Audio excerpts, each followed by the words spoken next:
Next level exams की videos देखने के लिए चैनल को सब्सक्राइब करें, वीडियोस के नोटिफिकेशन के लिए बेल आइकन को प्रेस करें। Good afternoon, students. It's the day 2. Welcome to Next Level Exams. Yesterday, we discussed about GDP, what is the meaning of GDP, the basic concept of GDP, and how we correlate GDP with national income. Gross Domestic Product, basically हमने कल सीखा कि Gross Domestic Product का मतलब क्या होता है। आज हम आगे चलेंगे। तो सबसे पहले आपको मैं बता दूं, इस चैप्टर के अंदर ये जो कंटेंट है नेशनल इनकम चैप्टर, अगर आईएससी की बात करें तो इस चैप्टर के अंदर से 15 से 18 मार्क्स का आपके पास एक सेक्शन आता है। सीबीएसई में भी ये अच्छा खासा कंटेंट 15 से 17 मार्क्स का ये चैप्टर अकेला लेके जाता है नेशनल इनकम। तो इस चैप्टर में क्या क्या चीज़ें हैं जो बिल्कुल भी समझ में नहीं आती हैं बच्चों को। जैसे पहली चीज़ जो बच्चों को बिल्कुल भी समझ में नहीं आती है वो है, ये चीज़ें क्या हैं, जीडीपी, एनडीपी, एनएनपी, एनएफसी, जीएनपीएमपी, जीएनपीएफसी, ये सारे के सारे नेशनल इनकम जब निकालते हैं तो उसी के एग्रीगेट्स हैं। इन सबको कैसे कन्वर्ट करते हैं, इन सब के मतलब क्या हैं, इनको कैलकुलेट किस तरीके से करेंगे, इनमें से किस चीज को नेशनल इनकम बोलते हैं, किस चीज को डोमेस्टिक इनकम बोलते हैं, इसमें बहुत ज्यादा कंफ्यूज होता है बच्चों को, बहुत ज्यादा कंफ्यूजन होता है इसके अंदर। तो पहली बात तो ये। और क्या होता है, और आपके पास एक नेशनल इनकम का न्यूमेरिकल आता है हर साल 6 मार्क्स में। Every year you are going to get one question of national income, numerical question of national income of 6 marks.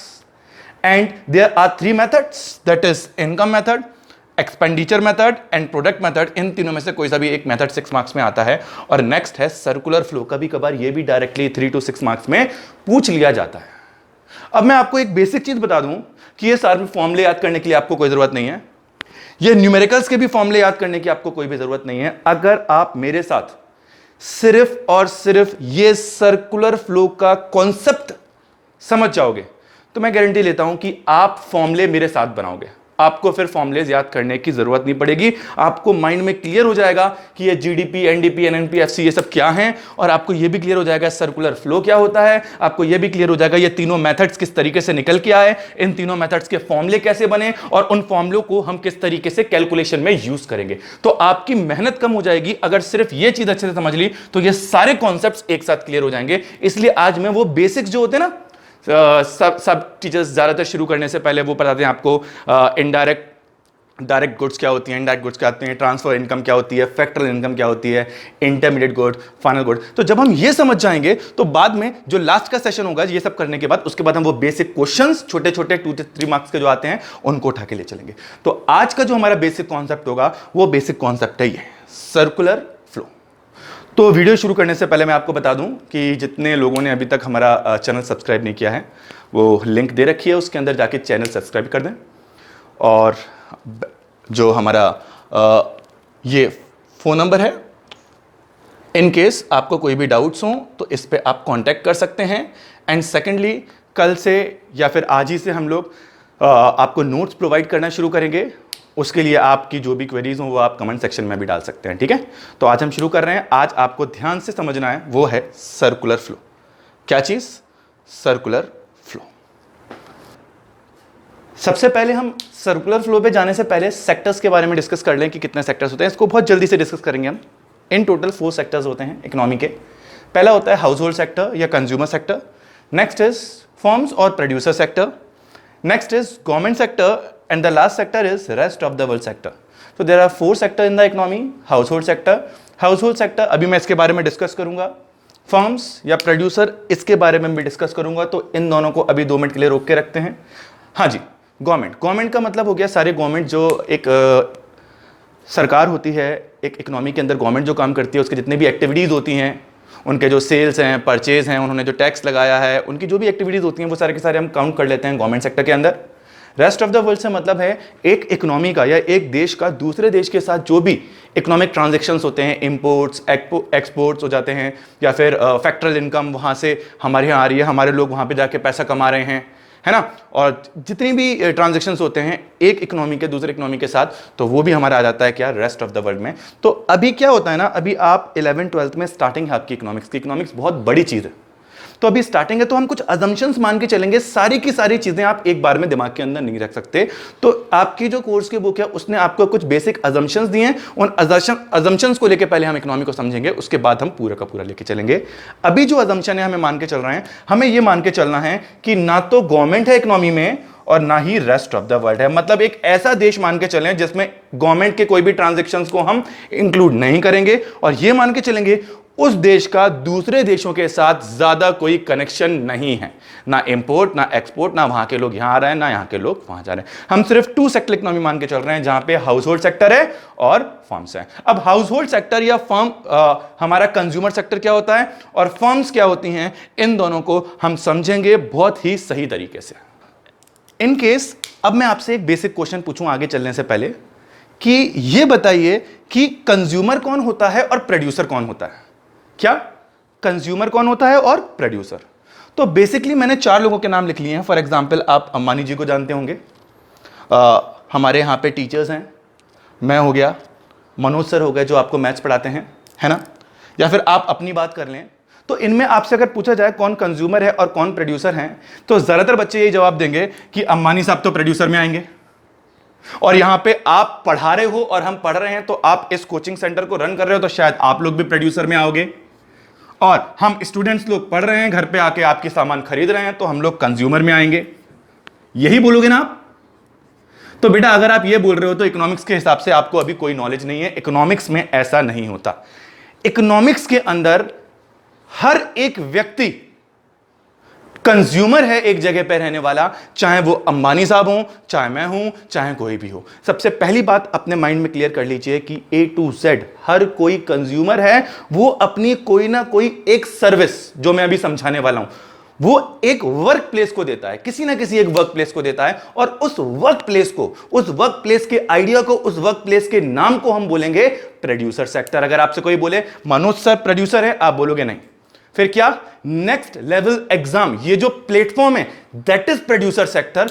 Manoj sir या मैं सिर्फ वहां पे आपको सर्विस प्रोवाइड कर रहे हैं, अपनी नॉलेज जो हमारे अंदर है। वैसे ही दूसरे जो स्टाफ है या फिर जो टेक्निकल टीम है वो भी अपनी अपनी सर्विस दे रही है। तो हम लोग सिर्फ और सिर्फ एक कंज्यूमर्स हैं, हम अपनी कोई ना कोई सर्विस देते हैं। तो सबसे पहली बात, सब कुछ भूल के दिमाग में ये रख लीजिए कि एक जगह पे रहने वाले हर एक लोग, जैसे झांसी में रहने वाले सारे लोग या फिर इंडिया में रहने वाले सारे लोग, आप कंज्यूमर कहलाएंगे। उनमें से कोई भी प्रोड्यूसर नहीं है, सारे के सारे कंज्यूमर हैं। तो वो सारे के सारे लोग जो एक लोकेलिटी में रहते हैं उनको आप बोलो हाउस होल्ड सेक्टर। क्या बोलो? House hold sector. फिर आप बोलोगे फर्म्स या प्रोड्यूसर सेक्टर क्या है? समझिएगा, वो वर्क प्लेसेस जिसके अंदर ये लोग काम करते हैं, उनके ओनर्स, उनके वर्कर्स नहीं, सिर्फ वो वर्क प्लेसेस कहलाते हैं। क्या? वो वर्क प्लेसेस कहलाते हैं प्रोड्यूसर सेक्टर। जैसे फॉर एग्जांपल देखिएगा ध्यान से, अंबानी साहब is not producer, Reliance foundation is producer. Getting me? For example the teachers of school is not in producer sector, but the name of that school, for example RLPS or whatever is the name of the school, that school is the producer sector. So what is firm or producer sector? That workplaces or those factories or those industries where the goods and services are produced. Those places, non-living things, are called producer sector or includes in firms or producer sector. And all the human beings in are locality, एक जगह पे लेने वाले सारे के सारे लोगों को हम इंक्लूड करते हैं किसके अंदर? हाउस होल्ड सेक्टर के अंदर। और जितने भी वर्क प्लेसेस हैं, उन सारे के सारे वर्क प्लेसेस को हम इंक्लूड करेंगे किसमें? प्रोड्यूसर सेक्टर में। आपको सोचने के लिए एक छोटा सा एग्जांपल दे देता हूं। सोचिए रात है और रात में छुट्टी हो चुकी है हर एक वर्क प्लेस की। एक आप छोटे से शहर में रहते हैं, रात में सब लोग अपने घरों में सो रहे हैं और सारी ऑटो स्टैंड में खड़ी हुई हैं, स्कूल्स खाली पड़े हुए हैं, बिल्डिंग्स खाली पड़ी हुई हैं, जहां पे प्रोडक्शन होता था, ऑफिसेस खाली पड़े हुए हैं। तो अब जहां लोग बाग सारे सो रहे हैं, ये सारे सोते हुए लोग हाउस होल्ड सेक्टर है, चाहे वो ओनर हो चाहे कोई भी हो। और जितनी भी वो वर्क प्लेस जो अभी खाली पड़ी हुई हैं, जहां पे सुबह चालू होगा काम, वो वर्क प्लेसेस कहलाएंगी प्रोड्यूसर सेक्टर। तो प्रोड्यूसर सेक्टर या फर्म्स का मतलब क्या है? Work places. और कंज्यूमर सेक्टर का मतलब क्या है? कंज्यूमर सेक्टर का मतलब है सारे के सारे हाउस होल्ड्स। अब हम आगे बढ़ने से पहले आपको एक एग्जाम्पल देंगे, उसके बाद आगे लेके चलेंगे, ठीक है? चलिए अब पहले एक एग्जाम्पल लेके चलेंगे, उसके बाद सर्कुलर फ्लो के ऊपर फिर से चलेंगे अपन। तो अपन क्या करते हैं, एक एग्जाम्पल लेते हैं ऑटो ड्राइवर का। किसका? ऑटो ड्राइवर का। देखिएगा, समझिएगा इसको, और हम अब as a normal human beings नहीं देखेंगे इसको, हम इकोनॉमिक्स के टर्म में इसको समझने की कोशिश करेंगे। तो थोड़ा सा अपना पॉइंट ऑफ व्यू चेंज कीजिएगा। मान लीजिए कि एक ऑटो ड्राइवर है, उसके पास एक ऑटो है, मान लेते हैं ये एक ऑटो है, एक ऑटो ड्राइवर है, उसके पास एक ऑटो है, लेकिन वो ऑटो उसका नहीं है, वो इस ऑटो को रेंट पे चलाता है। जैसे कुछ होते हैं ना बड़े बड़े लोग जिन्होंने बहुत सारे ट्रैवल एजेंसीज खोली होती हैं, उन्होंने बहुत सारे फॉर एग्जांपल 4 व्हीलर्स खड़े करे होते हैं और वो चलाते नहीं हैं, सिर्फ उनके ड्राइवर्स जो होते हैं वो चलाते हैं। तो मान लीजिए यहां पे ये ड्राइवर है, ठीक है, यहां पे ये कार है और यहां पे वो ओनर है जिसने ये कार खरीदी है। तो इसको मैं नाम देता हूं ओनर और इसको नाम देता हूं ड्राइवर, ठीक है। दिस इज दैट कार, ठीक है। तो आपके हिसाब से तो आप बोलोगे, जैसे अभी तक आपने पढ़ा है कि ये साहब प्रोड्यूसर हैं, ये उनके साथ काम कर रहे हैं, और अब जो पब्लिक होगी वो कंज्यूमर होगी। नहीं, ऐसा नहीं है। अब समझिएगा इकोनॉमिक्स क्या बोलती है। ये जो ऑटो है, ये ऑटो एक सर्विस क्रिएट करेगा, वो है ट्रैवलिंग सर्विस।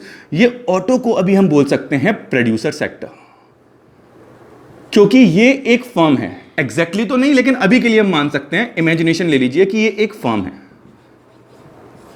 इस फर्म को स्टार्ट करने के लिए एक जगह पे रहने वाले लोगों ने अपनी कोई ना कोई सर्विस दी। समझिएगा आप, ये भाई साहब के पास पैसा था, तो इन्होंने अपना कैपिटल लगा दिया, पैसा लगा दिया। क्या लगा दिया? पैसा। इनके पास मेहनत थी इन ड्राइवर के पास, तो इन्होंने अपनी लेबर दे दी इस ऑटो को, करेक्ट? लेबर दे दी इन्होंने और इन्होंने दे दिया अपना पैसा। तो अब जाके ये वर्क प्लेस काम करने की हालत में आ गया। किसके हालत में आ गया? काम। दो लोगों ने मिलकर अपनी अपनी सर्विस दी। जिसके पास पैसा था उसने पैसा दिया, जिसके पास लेबर थी उसने लेबर दी इस प्रोड्यूसर सेक्टर को। तब जाके इस प्रोड्यूसर सेक्टर ने गुड या सर्विस बनाना शुरू करी। अब जब ये ऑटो चलेगा तो एक सर्विस क्रिएट होगी और उस सर्विस का नाम है ट्रैवलिंग सर्विस।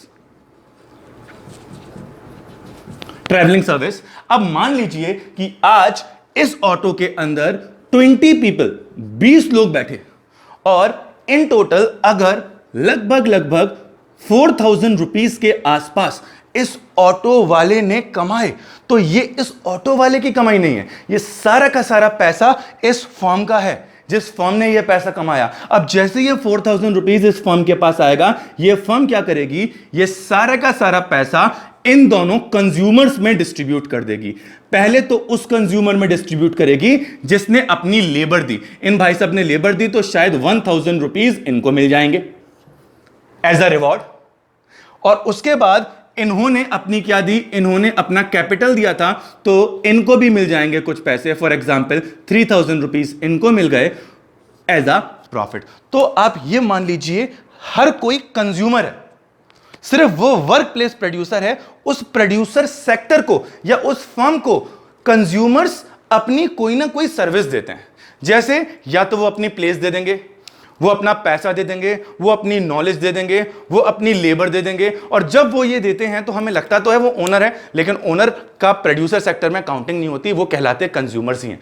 तो वो लोग अपनी अपनी सर्विसेज देते हैं किसको? फर्म्स को। और फर्म्स क्या करती हैं? उन सर्विसेज का यूज करके बनाती हैं क्या? Goods and services. और वो गुड्स एंड सर्विस मार्केट में बेचे जाते हैं, और मार्केट में जब बेचे जाते हैं तो कौन उनमें ट्रैवल करता है? वो भी कंज्यूमर्स ही हैं, उस जगह पे लेने वाले लोग ही हैं। कहो तो कभी कभार इन भाई साहब ने अपने ओनर को भी स्टेशन तक छोड़ा, तो उसी जगह पे रहने वाले लोग ये सर्विसेज खरीद लेते हैं। और ये सर्विसेज जब खरीदते हैं तो पैसा किसके पास आता है?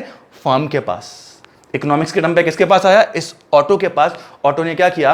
बोला भाई साहब हमें क्रिएट करने में किस किस लोगों ने अपनी सर्विसेज दी थी? तो सबसे पहले हाथ खड़ा किया किसने? इस ड्राइवर ने। तो ड्राइवर से बोला लो तुम्हारी लेबर। उसके बाद सेकेंडली किसने शुरू किया? बोल रहे ओनर ने पैसे दिए थे कैपिटल, तो ओनर से बोला गया कि ये तुम्हारा प्रॉफिट। तो फर्म्स को कंज्यूमर सेक्टर ने क्या दी? अपनी सर्विसेज। फर्म ने उस सर्विसेज के बिहाफ पे बनाई गुड्स एंड सर्विसेज, जो वापस इन्हीं कंज्यूमर्स ने खरीद ली। कंज्यूमर्स ने क्या किया फिर? गुड्स एंड सर्विस पे खर्चा जो फर्म के पास आया, और फर्म्स ने ये सारा पैसा जो उनके पास आया था, क्योंकि फर्म्स तो नॉन लिविंग थिंग है, किस में डिस्ट्रीब्यूट कर दिया? उन कंज्यूमर्स में डिस्ट्रीब्यूट कर दिया जो इस वर्क प्लेस के अंदर अपनी सर्विसेज प्रोवाइड कर रहे थे। इस पूरे चक्र को, ये पूरा जो सर्किल बन रहा है, इसको हम बोलते हैं सर्कुलर फ्लो। अब इस एग्जाम्पल को तो आपने समझ लिया, अब मैं डायग्राम के जरिए आपको इस चीज को अच्छे से समझाऊंगा। ओके, हाँ जी, तो ये डायग्राम देखिएगा ध्यान से। मान लीजिए ये हाउस होल्ड सेक्टर है और ये फॉर्म्स है। तो हाउस होल्ड सेक्टर में हम इंक्लूड करेंगे एक एरिया में रहने वाले सारे लोग। तो ये वो सारे लोग हो गए जो एक एरिया के अंदर या एक लोकेलिटी के अंदर रहते हैं। और फर्म्स के अंदर क्या आ जाएगा? फर्म्स के अंदर आ जाएंगी सारी वर्क प्लेसेस एक एरिया में। आपके पेरेंट्स या फिर हम लोग जहां भी काम कर सकते हैं, वो कोचिंग सेंटर्स भी हो सकते हैं, वो स्कूल्स भी हो सकते हैं, वो फैक्ट्रीज भी हो सकती हैं, वो कोई बड़ी एमएनसी भी हो सकती है, कॉल सेंटर्स भी हो सकते हैं। तो ये सारे के सारे फर्म्स किसके अंदर आ गए? ये आ गए हमारे प्रोड्यूसर सेक्टर में, या फर्म्स कहलाएंगे ये। और ये सारा हो गया हाउस होल्ड सेक्टर। अब देखिएगा ध्यान से, कोई भी वर्क प्लेस जो होती है वहाँ पे काम अपने आप शुरू नहीं हो सकता। वहाँ पे काम शुरू करने से पहले कुछ फैक्टरल सर्विसेज की जरूरत होती है। जैसे मान लीजिए अगर एक स्कूल शुरू करना है तो सबसे पहले चाहिए होती है जगह, प्लेस। फिर हमें चाहिए होता है क्या? बिल्डिंग। और क्या चाहिए होता है हमें? और चाहिए होता है हमें इंफ्रास्ट्रक्चर, बेंचेस, चेयर्स। और हमें क्या चाहिए होता है? और हमें व्हाइट बोर्ड, ये सब चाहिए पड़ता है। और ये सारी की सारी चीज़ें, मान लीजिए एक बहुत ही ज़्यादा पैसे वाले आदमी ने ये सारी चीज़ें खड़ी करके हमें दे दी, तो उस बंदे ने, ओनर तो कहलाएगा, वो प्रोड्यूसर नहीं कहलाएगा, वो ओनर है। और उसने क्या दे दी? अपनी फैक्टरल सर्विस। और उस फैक्टरल सर्विस का नाम है कैपिटल। क्या दिया उसने अपना? इन फर्म्स को कैपिटल। तो यहां पे लिखेंगे कैपिटल। चलें, और अपनी लैंड भी दे दी, है ना? चले, अब अगर बिल्डिंग शुरू हो गई तो क्या काम शुरू हो जाएगा? नहीं, अभी टीचिंग शुरू नहीं हो सकती। और क्या चाहिए हमें? हमें चाहिए वहां पे वो लोग जो ग्राउंड लेवल पे काम करेंगे। ग्राउंड लेवल पे कौन काम कर रहा है? ग्राउंड लेवल पे काम कर रहे हैं टीचर्स। टीचर्स पढ़ाएंगे नहीं अगर स्कूल में जाके, तो क्या वहां पे एजुकेशन क्रिएट हो पाएगी? तो झांसी के ही कुछ लोगों ने, जिनके पास नॉलेज थी, या फिर किसी एरिया में रहने वाले कुछ लोगों ने जिनके पास नॉलेज थी, उन्होंने क्या दिया? उन्होंने अपना लेबर दिया। क्या दिया? लेबर। ठीक है। उसके बाद एक ऐसा बंदा भी चाहिए जो सारे पैसे लगा रहा है और उसके बाद सब कुछ देख रहा है, जिसके सारे डिसीजंस होंगे। तो एंटरप्रेन्योरशिप भी यहीं से मिल गई, कोऑर्डिनेशन भी मिल गई। मतलब सारे के सारे जो हमें फैक्टरल सर्विसेज चाहिए थी वो किसने दी? इनके बिना यहां पे काम शुरू नहीं हो सकता था। ये सारी की सारी चीजें हमें कहां से मिली हैं? सारी की सारी चीजें मिली हमें हाउस होल्ड सेक्टर से। इनको हम बोलते हैं फैक्टरल सर्विसेज। क्या बोलते हैं? फैक्टरल सर्विसेज। तो हाउस होल्ड सेक्टर ने क्या दी फर्म्स को? फैक्टरल सर्विसेज। तो फैक्टरल सर्विसेज जब एक फर्म के पास आई, अगर स्कूल के पास सब लोग आ गए, ग्राउंड स्टाफ भी आ गया, टीचर्स भी आ गए, बिल्डिंग भी आ गई, सब कुछ आ गया, तो वहां पे एजुकेशन शुरू हो जाएगा, एजुकेशन सर्विस का क्रिएशन शुरू हो जाएगा। अब ये एजुकेशन सर्विस को, या फिर आप और भी एग्जांपल्स ले सकते हैं, ये गुड्स एंड सर्विस जो प्रोड्यूस हुई, ये कहां बेची जाएंगी? ये उसी लोकेलिटीज में बेच दी जाएंगी। बाकी सारे लोग जो इसमें काम नहीं कर रहे, या फिर इसमें काम करने वाले लोगों के बच्चे भी उस स्कूल में पढ़ सकते हैं, उस स्कूल की वो सर्विस परचेज कर सकते हैं। अब जो भी सर्विस क्रिएट होंगी, जैसे फॉर एग्जांपल स्कूल ने क्रिएट करी क्या? एजुकेशन। वैसे कोई हॉस्पिटल उसने क्या की?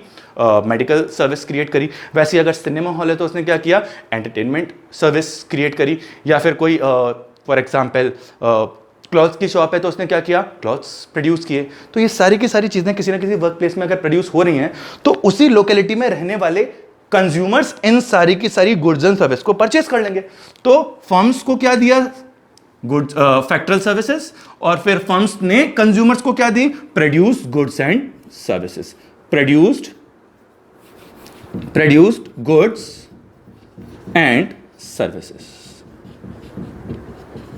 करेक्ट। अब ये गुड्स एंड सर्विसेज किसके पास गई? हाउस होल्ड सेक्टर के पास। हाउस होल्ड सेक्टर इसके बदले में खर्चा करेगा, फ्री में तो मिलती नहीं है ये गुड्स एंड सर्विसेज। तो जो भी एक्सपेंडिचर है इन गुड्स एंड सर्विसेज में, ये सारा एक्सपेंडिचर पहुंच जाएगा फर्म्स के पास। किसके पास?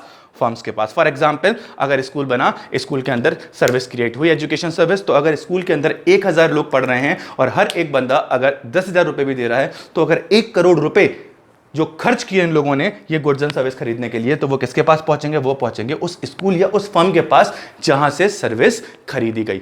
हम ओनर को नहीं देंगे। जब हम फॉर एग्जाम्पल बिल पे करते हैं अपने जियो का, अपनी सिम का, तो उसमें हम अंबानी साहब के अकाउंट में पैसा नहीं डालते हैं, उसमें हम रिलायंस के जो ऑफिशियल अकाउंट है उसके अंदर शायद वो पैसे जाते होंगे, क्योंकि ओनर अलग है, फर्म अलग है। हमारा मतलब किससे है? फर्म से। तो ये सारा का सारा पैसा पहुंच जाएगा किसके पास? उस फर्म के पास। अब ये फर्म क्या करेगी? अब ये फर्म ये सारे के सारे पैसे को डिस्ट्रीब्यूट कर देगी इन लोगों में जिन जिन लोगों ने अपनी सर्विसेज दी थी। जैसे लेबर है, लेबर से बोल दिया जाएगा आ जाओ बेटा तुम अपनी वेजेस और सैलरी ले लो, ठीक है। उसके बाद फॉर एग्जाम्पल ये मान लीजिए जिसकी लैंड थी उससे बोल जाएगा आइए आप अपने रेंट्स ले लीजिए। जिसने पैसा लगाया था उनसे बोल जाएगा आइए आप अपने प्रॉफिट ले लीजिए। ऐसे ही profit, rent, salary, wages, returns के रूप में इनको अपनी ये सारा का सारा पैसा इन्हीं हाउस होल्ड सेक्टर को in form of income receive हो जाएगा। इसको बोलते हैं हम फैक्टरल इनकम। क्या बोलते हैं? फैक्टरल इनकम। तो इसको बोलते हैं इंटरसेक्टर फ्लो। जरा देखिएगा, हाउस होल्ड सेक्टर क्या प्रोवाइड करता है फर्म्स को? हाउस होल्ड सेक्टर फर्म्स को प्रोवाइड करता है फैक्टरल सर्विसेज। इन फैक्टरल सर्विसेज की मदद से हाउस होल्ड सेक्टर या फर्म्स क्या करती हैं? गुड्स एंड सर्विस क्रिएट करती हैं। और ये गुड्स एंड सर्विसेज किसको बेची जाती हैं? उसी एरिया में रहने वाले हाउस होल्ड सेक्टर्स को बेच दी जाती हैं। अब मतलब लोगों को बेच दी जाती हैं। तो ये लोग इसके बदले में क्या करते हैं? खर्चा, एक्सपेंडिचर, पैसा। ये पैसा किसके पास पहुंचता है? ये पैसा पहुंचता है फर्म्स के पास और फर्म्स इसी पैसे को डिस्ट्रीब्यूट कर देते हैं किन में? ये सारा का सारा पैसा डिस्ट्रीब्यूट हो जाता है यहां पे रहने वाले लोगों में जिन जिन लोगों ने काम किया है एक वर्क प्लेस के पास। तो आपके जितने भी पेरेंट्स काम करते हैं वो किसी ना किसी वर्क प्लेस से रिलेटेड है। अगर रेलवे में काम करते हैं तो वर्क प्लेस का नाम क्या है? Railway, correct. स्कूल में काम करते हैं तो वो स्कूल भी वर्क प्लेस हो गई।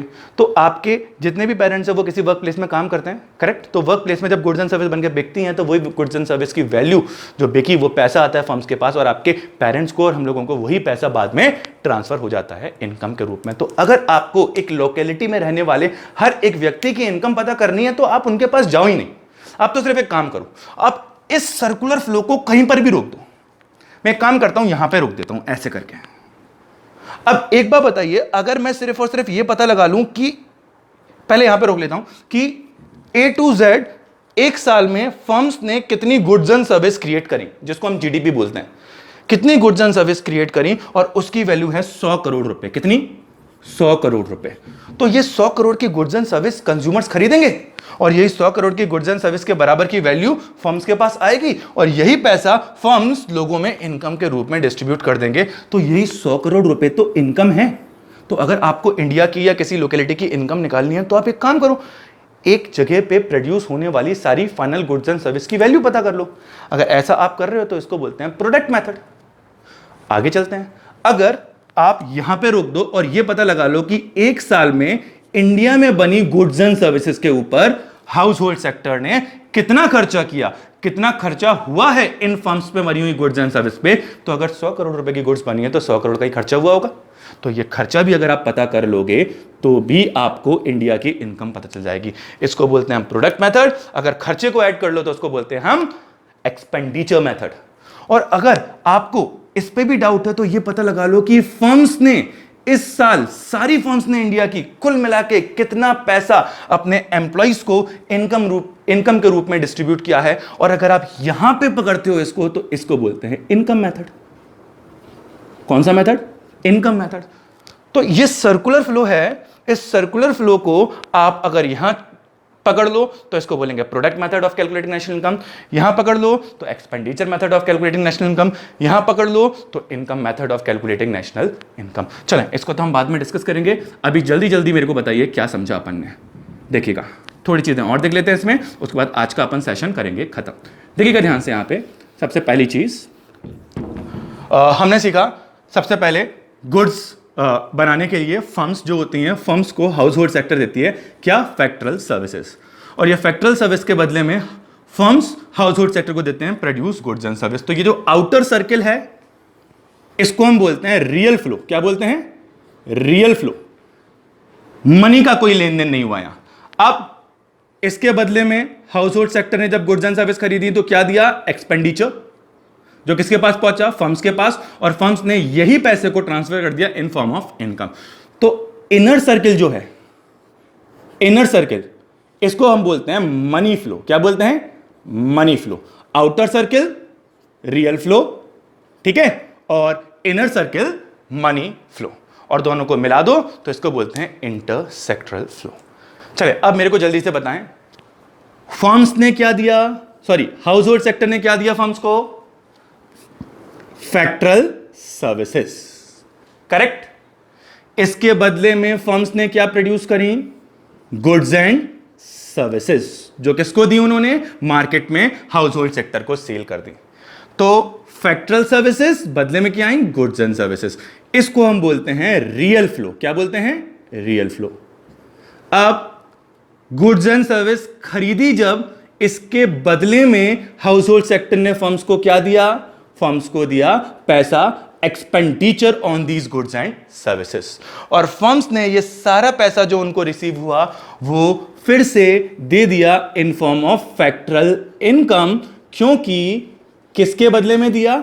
इसके बदले में जो सर्विसेज हमने दी थी उसके बदले में क्या मिल गया हमें? उसके बदले में हमें मिल गई फैक्टरल इनकम। तो ये जो आपको दिखाई दे रहा है इसको हम बोलते हैं, ये दोनों होंगे, इन दोनों को हम बोलते हैं क्या? इन दोनों को हम बोलते हैं रियल फ्लो। और ये जो है हमारे पास लास्ट के 2 लाइंस, इनको बोलते हैं हम नॉमिनल फ्लो, या इसी को बोलते हैं हम मनी फ्लो। और जब पूरा कॉन्सेप्ट एक साथ देखते हैं, ये पूरा कॉन्सेप्ट एक साथ देखते हैं, तो इसको बोलते हैं हम सर्कुलर फ्लो, या इसी को हम बोलते हैं इंटर सेक्टरल फ्लो। तो आप ये तो छोड़ते हैं, फैक्टरल सर्विसेज हैं। आप इन तीनों में अगर गुड्स एंड सर्विस की वैल्यू पता कर लो तो 100 करोड़ की गुड्स एंड सर्विस बिकी है, प्रोडक्ट मेथड। तो 100 करोड़ की गुड्स एंड सर्विस बनी है तो 100 करोड़ ही इनको खर्चा करना पड़ा होगा, तो एक्सपेंडिचर मेथड।